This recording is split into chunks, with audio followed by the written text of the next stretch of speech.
بسم اللہ الرحمن الرحیم۔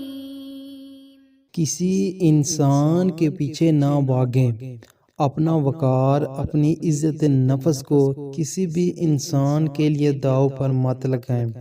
آپ کا وقار ان سے کہیں زیادہ قیمتی ہے۔ ہر مانگ کر حاصل کی جانے والی چیز احسان کے تحت ہوتی ہے، احساس کے تحت نہیں، پھر چاہے وہ پیسہ ہو یا محبت۔ ایک شخص بن کر نہ جیو، بلکہ ایک شخصیت بن کر جیو، کیونکہ شخص تو مر جاتا ہے لیکن شخصیت ہمیشہ زندہ رہتی ہے۔ جب میں نے جانا کہ لوگ تو صرف اپنے مطلب کی بات سنتے ہیں، تو میں نے پھر وضاحتیں دینا چھوڑ دیں۔ خود میں قابلیت پیدا کریں، دوسروں میں نقص نکال کر خود کو قابل ثابت مت کریں۔ اعتماد خود پر رکھو تو طاقت بن جاتی ہے، اور دوسروں پر رکھو تو مجبوری بن جاتی ہے۔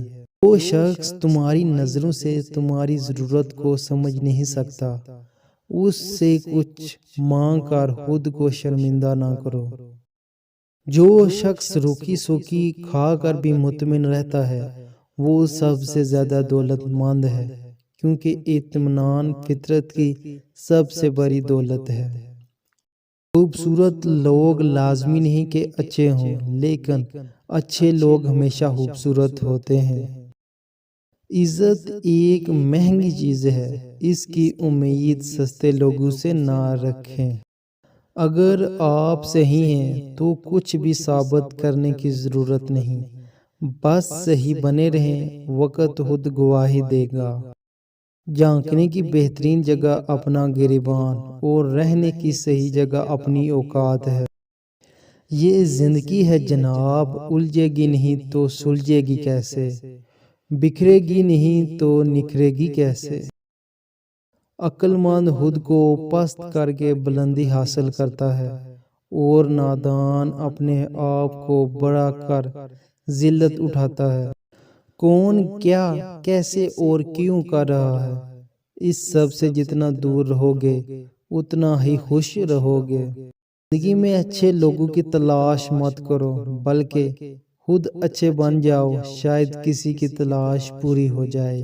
مال و دولت کا انسان کے ہاتھوں سے چلا جانا نقصان نہیں، بلکہ بڑا نقصان کسی کی نظروں سے گر جانا ہے۔ اپنے جسم کے وقار کے لیے اپنا سر اونچا رکھیں، اپنی ذات کے وقار کے لیے اپنی نظر اور لہجہ ہمیشہ نیچے رکھیں۔ اپنے دشمنوں کو اپنی کامیابی سے مارو، اور اپنی مسکراہٹ سے دفناؤ۔ مخلص کی طلب ہو تو پہلے خود خالص ہونا پڑتا ہے۔ اگر آپ فرشتہ بھی بن جائیں تب بھی آپ کو برا کہنے والے موجود ہوں گے۔